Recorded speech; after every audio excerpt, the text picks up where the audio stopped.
par les airs du Valais, on peut juger le maître, disait Destouches en 1773. Aussi, les maîtres ont fait que les valets ne s'interrogent, ne s'intéressent qu'au sport et plus particulièrement au football. Pourtant, le Cameroun est bel et bien sur un chemin glissant, sur un virage où tout peut se passer et où l'échauffement a bel et bien commencé en 2024 avant la grande finale de 2025. La politique devrait donc être au cœur du jeu, dans l'entre-jeu. Or, nous paraissons hors-jeu. Hors-jeu parce que des sujets importants sont en train de passer entre les mailles, des sujets qui nous concernent, qui concernent notre vie, notre avenir, mais qui ne nous laissent qu'à 37 degrés, préférons plutôt aller transpirer sur les terrains de la FECAFOOT, du sport. Et d'ailleurs, y a-t-il même encore du sport au Cameroun? Dans la mesure où, si ça faisait la fierté d'une nation qui pouvait gagner des médailles olympiques, aujourd'hui, on s'accroche sur une feuille morte qu'on appelle les lions indomptables, qui font l'animation de toutes les discussions. Et pourtant, d'autres sports, comme le disait le premier sportif autoproclamé de la République, l'homme lion, il n'y a pas de sport mineur, de sport majeur ou de sport réservé. Seulement parler, oui. Donner des hautes instructions, oui, quand il s'agit du ballon rond. Et pourtant, il avait une occasion de faire briller la nation parce que c'est la porte d'entrée des Jeux olympiques de Paris 2024. Et le Cameroun a eu la chance d'être choisi pour abriter justement les championnats africains d'athlétisme. Près de 50 pays y sont représentés. Et bien sûr, avec des chaînes de télé. Mais y a-t-il eu un seul communiqué du gouvernement? Y a-t-il eu une mobilisation de la chaîne publique CRTV par rapport à cet événement? Y a-t-il eu tous les journalistes et toute la presse écrite, la presse audiovisuelle, pour aller couvrir cet événement? Rien n'a été fait. Et pourtant, ce jeu démarrait bel et bien le 21 juin 2024 au stade de Japoma à Douala. Un bricolage et un saupoudrage hâtif. Rien n'était prêt et le Cameroun, comme s'il était surpris, de la même façon qu'on a pu voir un stade Paul Biya inachevé, on a aussi vu le ministre du football, le MINFOOT, comme on l'appelle désormais, Mwele Kombi, s'autoproclamer représentant du chef de l'État pour l'inauguration de ces Jeux dans un stade qui sonnait creux, puisque personne ne semblait s'y intéresser. Selon certains, on avait de la peine à trouver 200, voire 300 personnes dans un stade qui est pourtant supposé accueillir minimum 50 000 personnes. Un grand échec donc. Sur le plan maintenant de la logistique, lorsqu'on s'en tient aux déclarations des délégations étrangères, là encore, le Cameroun montre toute sa misère et montre surtout son manque de sérieux. Manque de sérieux puisque dans une ville aussi cosmopolite que Douala, des athlètes se retrouvent en train d'emprunter des taxis ou des benskins dans des bouchons parce qu'ayant été oubliés par l'organisation. Et même dans ce stade, certains témoignent que même le simple pistolet qui devrait être actionné pour donner le coup d'envoi serait en panne. Et du coup, les athlètes entendent juste des claquements de mains ou à peu près comme on nous faisait à l'école primaire, à vos marques, prêts, partez. Certains partant avec du retard et surtout fulminant de colère par rapport à cette négligence, à cette inorganisation, ou plutôt à ce désordre bien organisé que le Cameroun est en train de présenter aux yeux du monde entier. Pourtant, le Cameroun a eu le temps. Et d'ailleurs, le Cameroun a pu regarder ce qui s'est passé au Ghana, où il était déjà là-bas, où les athlètes camerounais ont eu à poireauter là-bas, pas à cause du Ghana, mais juste parce qu'ils étaient abandonnés par le ministère des Sports. Ils se sont d'ailleurs débrouillés, ils se sont battus pour récolter ne serait-ce que 2 médailles d'or. Le Cameroun s'est donc classé 17e sur le plan africain. Nous étions en mars 2024. C'est donc une évolution à reculons. Puisqu'il faut se dire qu'en 2019, le Cameroun aux Jeux africains était classé 11e nation africaine en athlétisme. On avait au moins 18 médailles, dont 5 en or. Aujourd'hui, plus on avance, plus le Cameroun régresse. Régresse à cause de l'impréparation et parce que les athlètes sont abandonnés à eux-mêmes. Le Cameroun d'ailleurs, malgré le fait qu'il ait mis en compétition 62 athlètes, ne pourra s'attendre au plus qu'à une petite médaille d'or. Une seule, dans les 100 mètres. Pour venir peut-être à Paris, s'il y a une délégation, on connaît déjà ce qui va se passer. C'est-à-dire désertion. Le Cameroun est déjà connu, a une grande réputation dans ce domaine où les athlètes profitent de quelques compétitions pour se barrer. Que ce soit à Tokyo ou partout où il y a eu des Jeux, dès que les athlètes africains vont, eh bien le Cameroun a toujours le plus grand lot de ceux-là qui prennent la poudre d'escampette, oubliant même parfois leurs valises, disant qu'ils vont se chercher.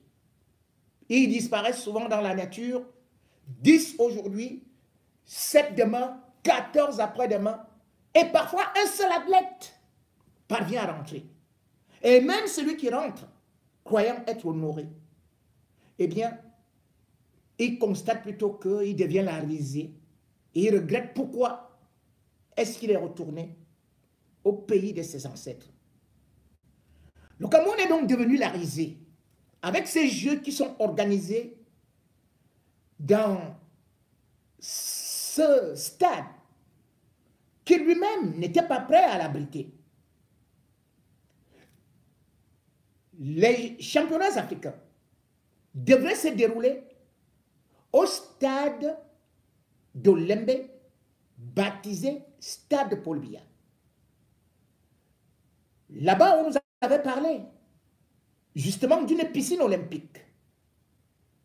On nous avait parlé des pistes d'athlétisme dignes de ce nom et n'enviant aucune piste dans le monde.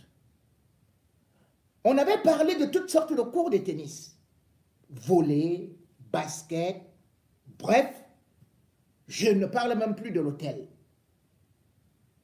Je ne parle même plus du musée. Mais juste ce qui devrait être utilisé, et pourtant qui a déjà été payé, on a été incapable de l'achever. Depuis combien de temps la CAN est finie au Cameroun? Et avant cette CAN-là, il y avait déjà la CAN féminine. Depuis combien de temps on nous raconte que le stade Paul Biya sera achevé, qu'on va reprendre les travaux, que les travaux sont en train de reprendre, qu'on vient de signer de nouvelles conventions et de nouveaux contrats? Combien de fois on nous a bernés en disant que nous avions les stades les plus beaux du monde, qui pouvaient organiser des Coupes du Monde? Combien de fois ils nous ont vanté que le Cameroun allait devenir la terre d'accueil de toutes les nations, pas seulement africaines, mais mondiales. Mais regardons ce qui se passe aujourd'hui. Non seulement le dernier match du Cameroun qui s'est déroulé au stade Amadou Ahidjo montrait déjà des tribunes vieillottes, un plafond habité par des cafards et des souris, moisis, mais aussi une pelouse qui ressemblait à un champ de patates. Le stade Japoma, qui a aussi pris beaucoup d'argent, lui-même n'est guère mieux loti. Et d'ailleurs, si les stades du Cameroun étaient si beaux, pourquoi nos voisins nous fuiraient? Regardez, un pays comme le Tchad n'a pas actuellement un seul stade homologué. Un pays comme la République centrafricaine n'a pas un seul stade homologué. Ce qui signifie que normalement, ces pays devraient venir jouer au Cameroun, devraient solliciter les infrastructures du Cameroun. Tel n'est pas le cas. Puisque le Tchad, la République centrafricaine, préfère encore louer des avions pour aller jouer loin au Maroc. Pourquoi il fuit le Cameroun? Si nos stades étaient si bien entretenus, comme on le dit, si le Cameroun était un pays de sport, si le Cameroun avait une diplomatie sportive, eh bien, beaucoup de pays africains viendraient jouer au Cameroun. Ceux qui sont venus, c'est parce qu'ils n'avaient pas de choix. Et aujourd'hui, ils sont aux abois. Ils crient. Ils dénoncent ce cafouillage qu'ils sont en train de subir au Cameroun. Il fallait pourtant que le Cameroun regarde seulement ce qui s'est passé au Ghana, où il y avait 5000 athlètes venant de tous les pays africains. 5000. Aucune plainte. Tous étaient bien logés. Les transports étaient bien huilés. La sécurité était là. Les stades bien entretenus. Mais au Cameroun, où sont passés les bus? D'abord de la CAN féminine. Où sont passés les bus de la dernière CAN masculine? Portée disparue. Une ville comme Douala accueille donc une compétition alors qu'il n'y a pas de route. Il n'y a pas de transport en commun. Où est le tramway qui nous ont raconté depuis fort longtemps que ça arrivait à pied en 2011? Nous sommes en 2024.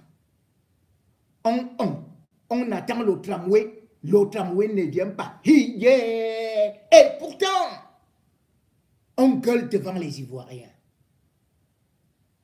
Eux qui ont déjà développé non seulement des moyens de transport en commun, tout comme aussi le Sénégal, qui connaît déjà le TER, des choses qui ne pourront même pas arriver au Cameroun en 2035, date fixée par Paul Biya pour son émergence par décret. Et rien au Cameroun, dans une capitale économique, ne ressemble à une ville, mais plutôt c'est des bidonvilles. Tous les Africains, regardez les sites, même pas un seul qui donne la moyenne au Cameroun, même pas un seul athlète qui soit satisfait. Et d'ailleurs, puisque c'est la belle famille, c'est-à-dire la Côte d'Ivoire, comme on aime souvent la définir, la Côte d'Ivoire, qui organisait une CAN, et où chacun a pu voir ce qu'on appelle les échangeurs, les autoroutes. La Côte d'Ivoire a envoyé aussi ses athlètes au Cameroun.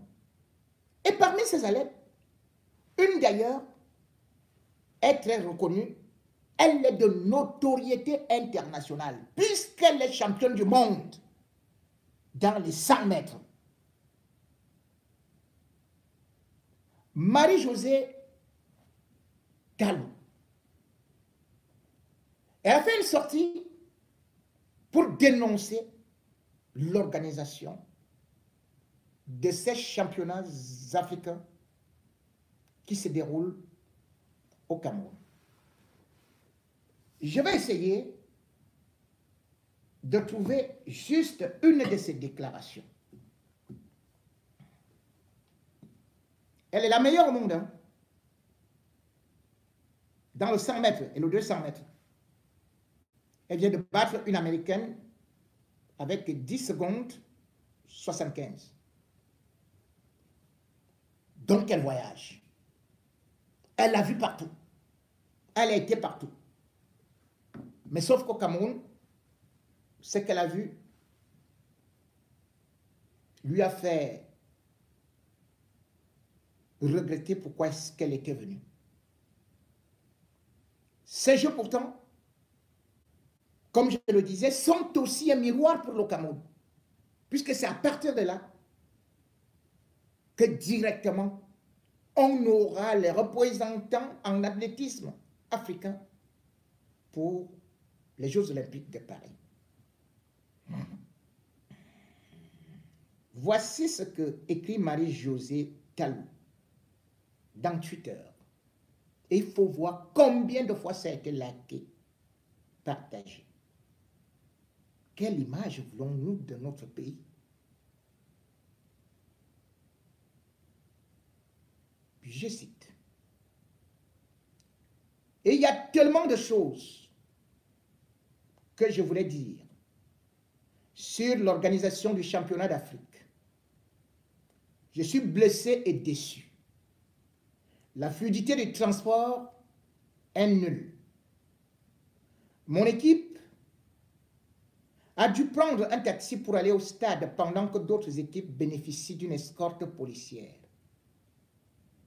En venant ici, j'avais tellement d'attentes, tellement. Si nous voulons changer, nous devons faire mieux.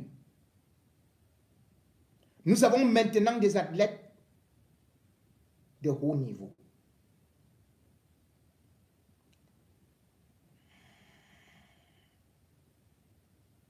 Voilà ce qu'elle a déclaré. Et comme je le disais, depuis Glasgow, en 2014,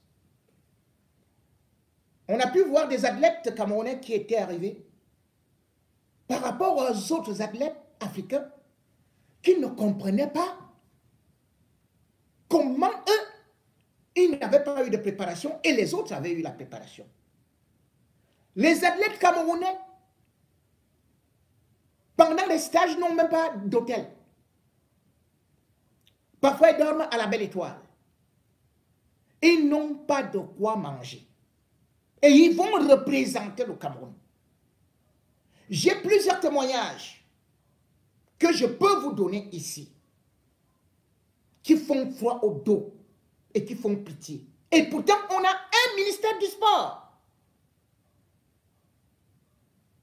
Voici des Camerounais qui sont encore placés là, en compétition, mais qui ont faim, qui ont soif, parce que le ministère des Sports n'a même pas débloqué une quelconque somme pour pouvoir assister ces fédérations ou ces athlètes qui sont engagés pour l'honneur du Cameroun. En Côte d'Ivoire, pour qu'ils se préparent tout simplement, le gouvernement a débloqué 450 millions rien que pour la préparation de leurs athlètes. Les récompenses promises par Ouattara, n'en comptons pas. Et d'ailleurs, il faut voir comment ils sont présentés. C'est sur des supports ministériels. Par exemple, la page Facebook du Premier ministre, vous voyez les athlètes ivoiriens qui viennent témoigner comment est-ce qu'ils sont soutenus par leur État. Or, y a-t-il même une page Facebook du Premier ministre qui est alimentée? Y a-t-il une page du gouvernement qui soutient quelqu'un? Ah non. Et il y a une page Moué Kombi qui a cru qu'il représentait et il était l'incarnation, bref, c'était sa propriété, le ministère des Sports. Écoutez le témoignage de ces athlètes donc qui sont arrivés au Cameroun et comment ils disent comment ils sont soutenus par leur pays, par leur État.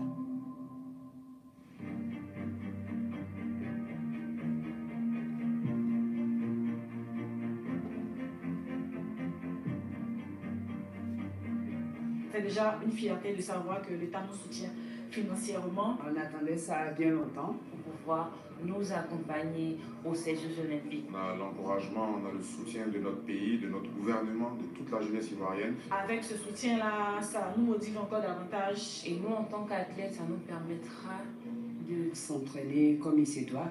Et aujourd'hui, on sent que voilà, on ne part pas seul aux Jeux Olympiques de Paris 2024, mais on part avec toute la Côte d'Ivoire unie. Et comme je le sais, je le dis à chaque fois qu'on est sur une piste internationale, on ira défendre les couleurs de la Côte d'Ivoire et donner le meilleur de nous. Et à dépasser nos limites. Pourquoi pas venir avec la plus belle des médailles, qui est la médaille d'or. Vous voyez, c'est un spot de la primature. Quand on y va, non seulement on est gonflé à bloc, on a l'État derrière soi. Pourquoi est-ce qu'on ne va pas redoubler les efforts? Mais notre État, lui préfère que vous puissiez vous débrouiller, il vous récupère et il vous boit après. Regardez quelqu'un comme Ngannou. Où est-ce qu'on s'entraîne pour la boxe au Cameroun? Mais pourtant, l'État du Cameroun se vante. Ou alors, ils ont même reçu Francis Ngannou. Et c'est là où d'ailleurs Franck Biya, lui aussi se met avec Francis Ngannou pour se vanter. Mais Francis Ngannou, son histoire est aussi malheureuse que les orphelins du Cameroun, qui ont pourtant le talent. Mais qui? Parce qu'ils ne sont pas nés d'une bonne famille. On lui a poireauté dans la vie. Aller de maison en maison, d'oncle en oncle, jusqu'à ce qu'il a vendu sa moto. La seule moto qu'il avait, à Douala, pour pouvoir s'entraîner. Parce qu'il s'était dit, son père étant souvent un peu violent, il avait la force brutale, lui, il va l'exploiter, l'utiliser pour la boxe. Quel membre du gouvernement l'a aidé? Qui pouvait l'aider? Beaucoup de gars, il y en a au Cameroun, mais qui tout simplement sont abandonnés à eux-mêmes et parfois sont obligés de partir pour aller réussir ailleurs. C'est en 2013 qu'il part effectivement du Cameroun après avoir tout vendu. Il va dans le désert, il va dans la mer, il devient sans-papier, il dort par terre. Et quand il réussit à devenir une star mondiale, là le régime le récupère. Le régime le présente. Mais Nganou, s'il ne fait pas des économies, lorsqu'il va raccrocher ses gants, on va se moquer de lui qu'il est malheureux. Nganou qu'on dit aujourd'hui qu'il est milliardaire, le même régime va vous dire, quand Nganou viendra peut-être chercher la fédération de boxe pour diriger, même comme il a déjà créé des fondations, on va dire c'est un mendiant, il veut détourner les fonds, il est fini. Vous croyez qu'il a quoi? Les milliards qu'on vous disait là, c'était quoi? C'est ça notre État, c'est ça notre régime, le régime Biya. Détruire ceux-là qui ont fait quelque chose. Alors que la Côte d'Ivoire, regardez comment est-ce qu'on accompagne les athlètes. Et même après leur carrière, ils ne peuvent pas être mâchouillés, piétinés comme les nôtres.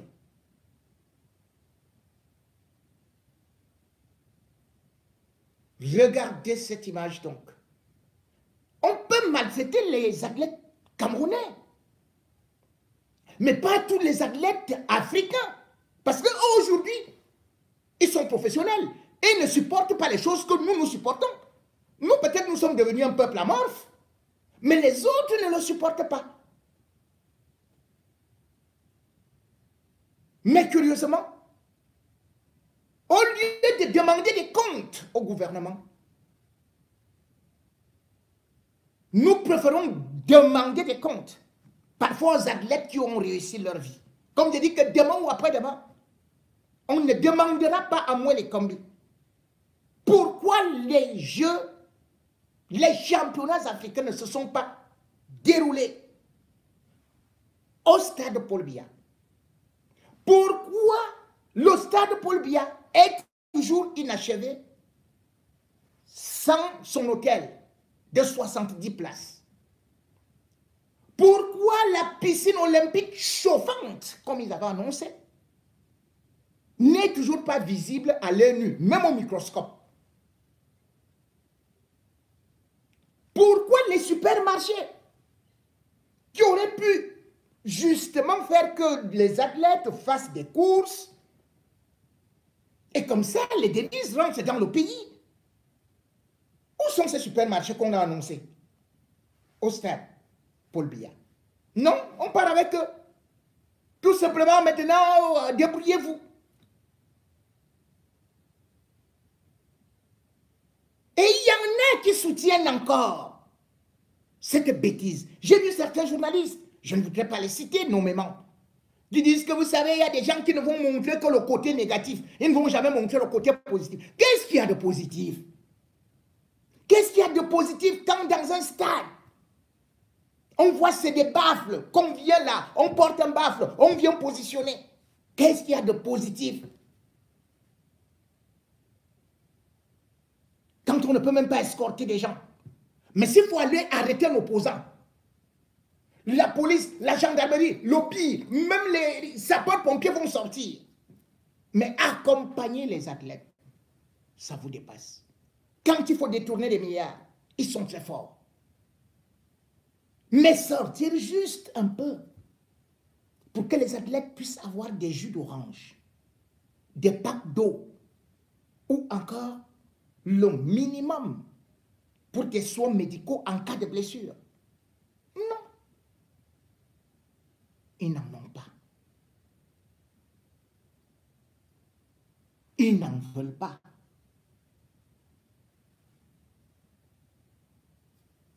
En tout cas, la honte n'est pas à nous. La honte, c'est à vous qui dirigez, qui pillez ce pays. Oui, les athlètes, les sportifs camerounais, on comprend de mieux en mieux pourquoi est-ce qu'ils ne veulent plus venir.